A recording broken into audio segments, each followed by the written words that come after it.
हर हर महादेव। श्री शिवाय नमस्तुभ्यम।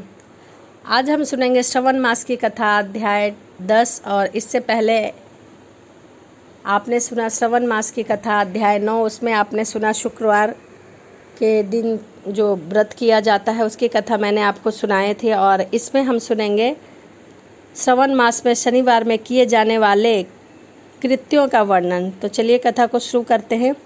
ईश्वर बोले, हे सनंत कुमार, अब मैं आपसे शनिवार व्रत की विधि का वर्णन बताता हूँ, जिसे आप सुनो।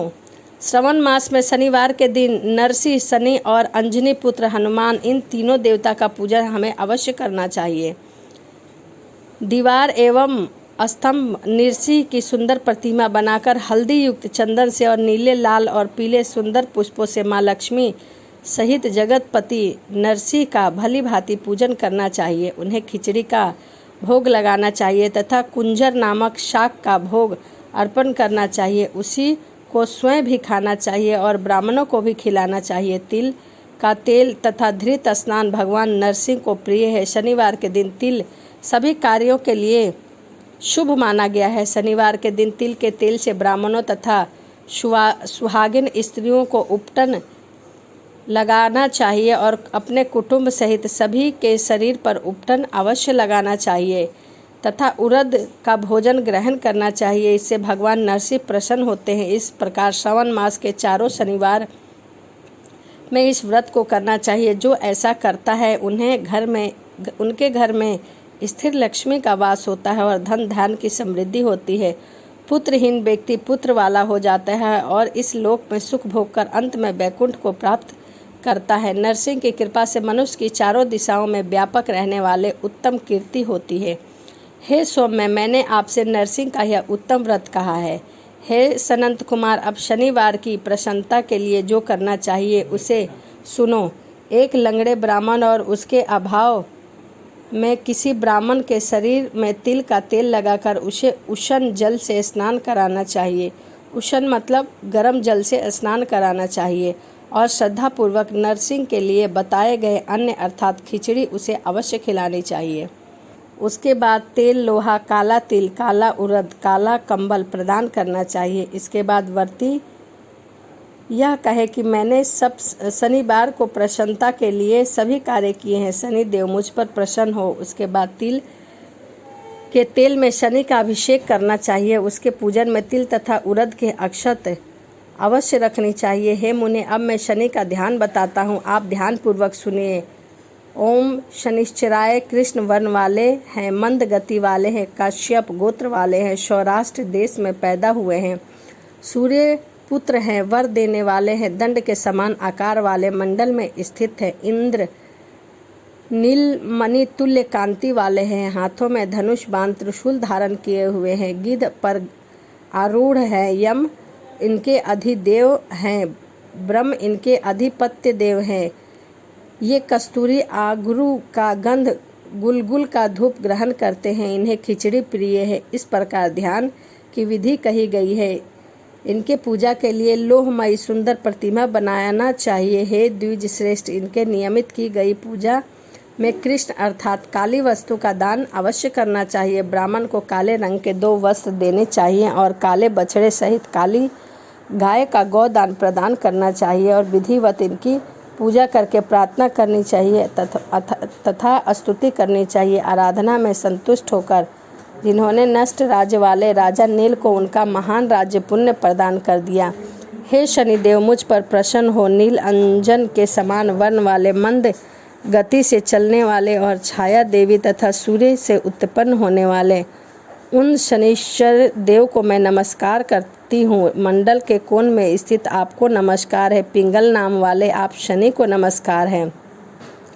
हे देवेश, मुझ दीन तथा शरणागत पर कृपा कीजिए। इस प्रकार स्तुति के द्वारा प्रार्थना करके बार बार हमें प्रणाम करना चाहिए। 3 वर्णों ब्राह्मण, क्षत्रिय, वैश्य के लिए शनि के पूजन में ओम शन्य देवी इस वैदिक मंत्र का प्रयोग बताया गया है और शूद्रों के लिए पूजन के नाम का मंत्र बताया गया है। जो व्यक्ति ददचित होकर इस विधि में शनिदेव का पूजा करते हैं उनके स्वप्न में शनि देव का भय नहीं होता। जो मनुष्य श्रवण मास में प्रत्येक शनिवार के दिन भक्तिपूर्वक इस विधि से इस व्रत को करते हैं, उन्हें शनिश्चर के द्वारा लेस मात्र की कष्ट नहीं होता। जन्म राशि से पहले, दूसरे, चौथे, 5वें, 7वें, 8वें, 9वें अथवा 12वें स्थान में स्थित शनि सदा कष्ट पहुंचाता है। शनि की शांति के लिए हमें सभी इस मंत्र का उच्चारण करना चाहिए। ओम शम शनिश्चराय नमः।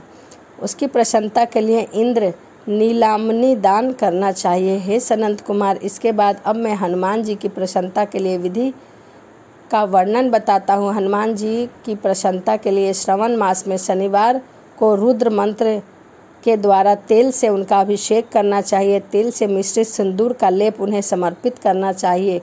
जपा कुसुम की मालाएं में, आँख धतूरे की मालाओं में, मंदार पुष्प की मालाओं में, बटक बड़ का पेड़, नवेद तथा अन्य उपचारों भी भगवान बजरंगबली को समर्पित करना चाहिए। अंजनी पुत्र हनुमान की पूजा करनी चाहिए। इसके बाद बुद्धिमान चाहिए हनुमान जी के नामों का जाप करना चाहिए। अंजनी, सुनी, वायुपुत्र, महाबल, रोमेष्टक, फागुन सखा, पिंगाक्षन, अमित विक्रमा, उद्धेक्रमा, सीता शोक विनाशक, लक्ष्मण प्राणदाता और दग्रीव वध प्रहा, ये 12 नाम भगवान बजरंगबली के बताए गए हैं। जो मनुष्य प्रातःकाल उठकर इन 12 नाम को पढ़ता है, उनका अमंगल नहीं होता और उसे सभी संपदाएं सुलभ प्राप्त हो जाती हैं। इस प्रकार श्रवण मास में शनिवार के दिन वायु पुत्र हनुमान जी की आराधना करने से मनुष्य सभी पापों से नष्ट हो जाता है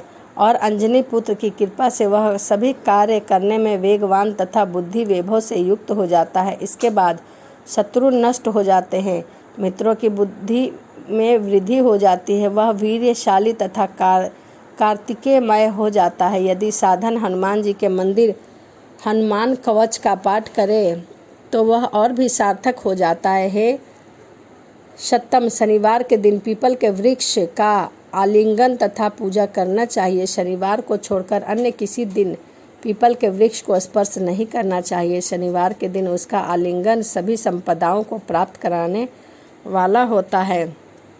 प्रत्येक मास में 7 वारों में पीपल का पूजन फलदायक है, किंतु श्रवण मास में यह पूजन अधिक फलदायक है। इस प्रकार श्री स्कंद पुराण के अंतर्गत ईश्वरीय सनंत कुमार संवाद में श्रवण मास महात्म्य में शनिश्चर नरसी हनुमंत पूजन शनिश्चराय कृत्य कथन नामक 10वां अध्याय यहीं संपूर्ण होता है। तो यह श्रवण मास की कथा अध्याय 10 थी और चलिए इसी के साथ वीडियो को समाप्त करते हैं और अगली वीडियो में मैं आपके लिए लेके आऊँगी श्रवण मास की कथा अध्याय 11। तो चलिए मिलते हैं अगली वीडियो में। हर हर महादेव, जय श्री शंभू।